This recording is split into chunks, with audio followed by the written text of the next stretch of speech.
The Book of 1 Samuel.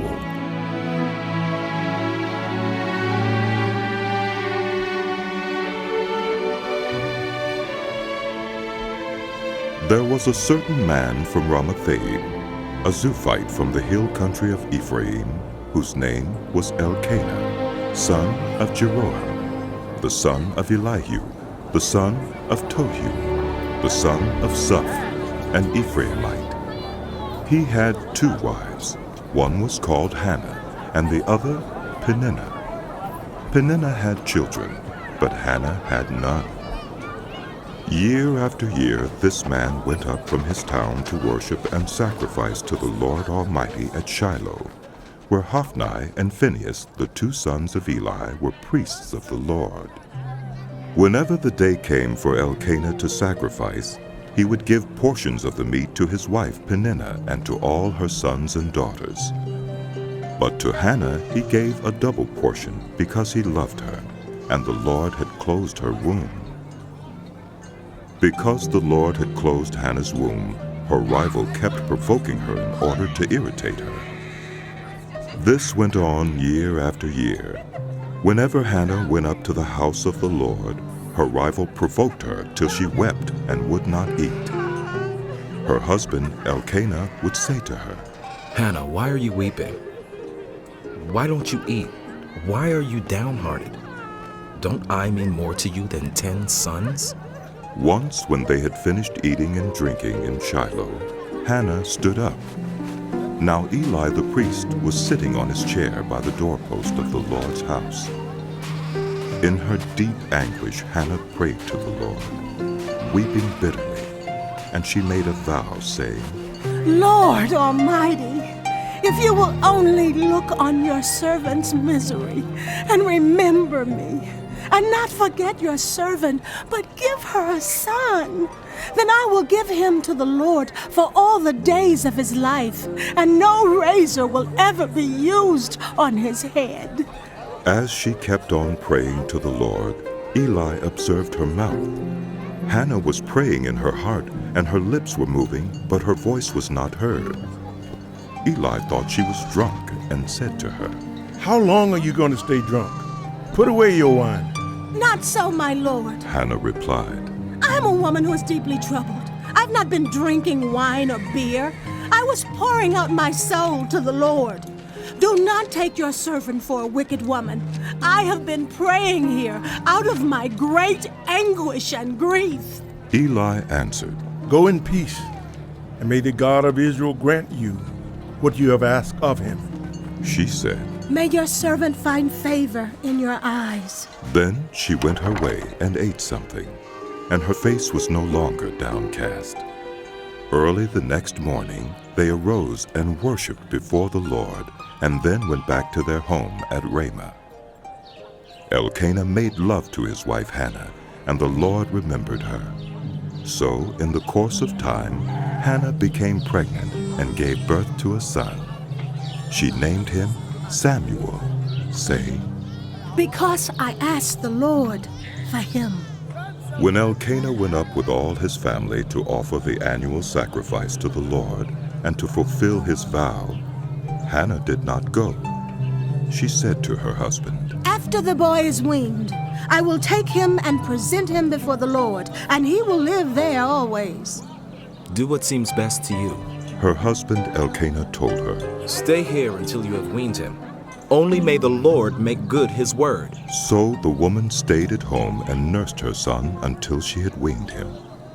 After he was weaned, she took the boy with her, young as he was, along with a 3-year-old bull, an ephah of flour, and a skin of wine, and brought him to the house of the Lord at Shiloh. When the bull had been sacrificed, they brought the boy to Eli, and she said to him, "Pardon me, my Lord. As surely as you live, I am the woman who stood here beside you praying to the Lord. I prayed for this child, and the Lord has granted me what I asked of him. So now I give him to the Lord. For his whole life he will be given over to the Lord." and he worshipped the Lord there. Then Hannah prayed and said, "My heart rejoices in the Lord, In the Lord my horn is lifted high. My mouth boasts over my enemies, for I delight in your deliverance. There's no one holy like the Lord. There's no one besides you. There's no rock like our God.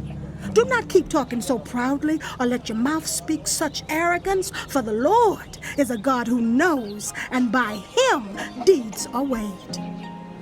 The bows of the warriors are broken, but those who stumbled are armed with strength. Those who were full hired themselves out for food, but those who were hungry are hungry no more. She who was barren has borne 7 children, but she who has had many sons pines away. The Lord brings death and makes alive. He brings down to the grave and raises up.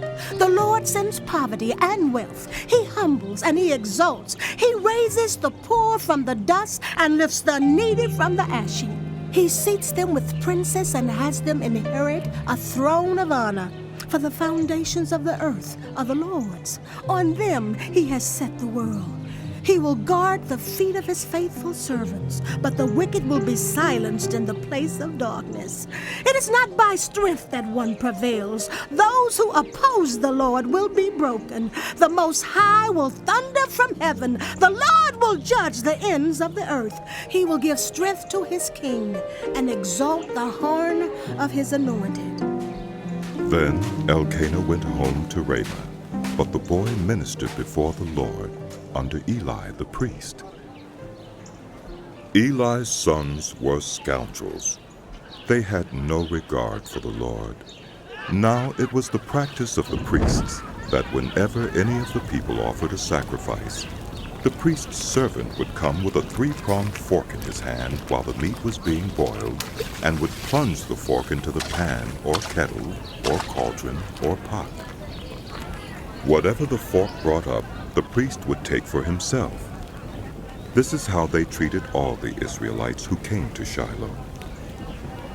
But even before the fat was burned, the priest's servant would come and say to the person who was sacrificing, "Give the priest some meat to roast.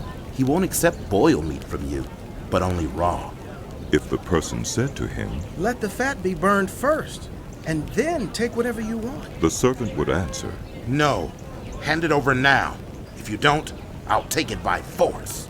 This sin of the young men was very great in the Lord's sight, for they were treating the Lord's offering with contempt.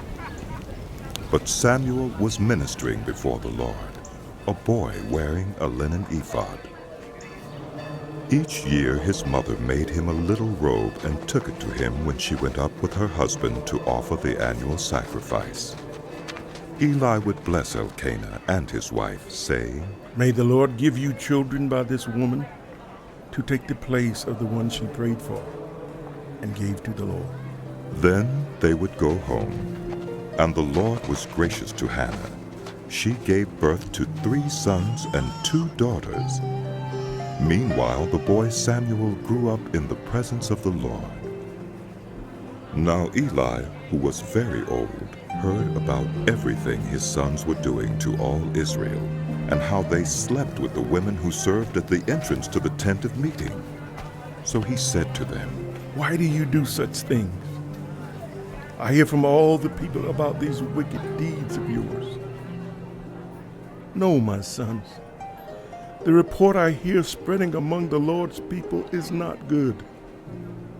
If anyone sins against another human being, God may mediate for the offender. But if anyone sins against the Lord, who will intercede for them? His sons, however, did not listen to their father's rebuke, for it was the Lord's will to put them to death. And the boy Samuel continued to grow in stature and in favor with the Lord and with people. Now a man of God came to Eli and said to him, This is what the Lord says. Did I not clearly reveal myself to the family of your ancestor when they were in Egypt under Pharaoh? I chose your ancestor out of all the tribes of Israel to be my priest, to go up to my altar, to burn incense, and to wear an ephod in my presence. I also gave your ancestors' family all the food offerings presented by the Israelites. Why do you scorn my sacrifice and offering that I prescribed for my dwelling? Why do you honor your sons more than me by fattening yourselves on the choice parts of every offering made by my people Israel? Therefore, the Lord, the God of Israel, declares, I promised that the members of your family would minister before me forever. But now the Lord declares, far be it from me, those who honor me I will honor, but those who despise me will be disdained. The time is coming when I will cut short your strength and the strength of the members of your family, so that no one in it will reach old age, and you will see distress in my dwelling. Although good will be done to Israel, no one in your family line will ever reach old age. Every one of you that I do not cut off from serving at my altar, I will spare only to destroy your sight and sap your strength, and all your descendants will die in the prime of life. And what happens to your two sons, Hophni and Phinehas, will be a sign to you. They will both die on the same day. I will raise up for myself a faithful priest who will do according to what is in my heart and mind. I will firmly establish his family line, and he will minister before my anointed one always. Then everyone left in your family line will come and bow down before him for a piece of silver and a loaf of bread, and plead, appoint me to some priestly office so I can have food to eat.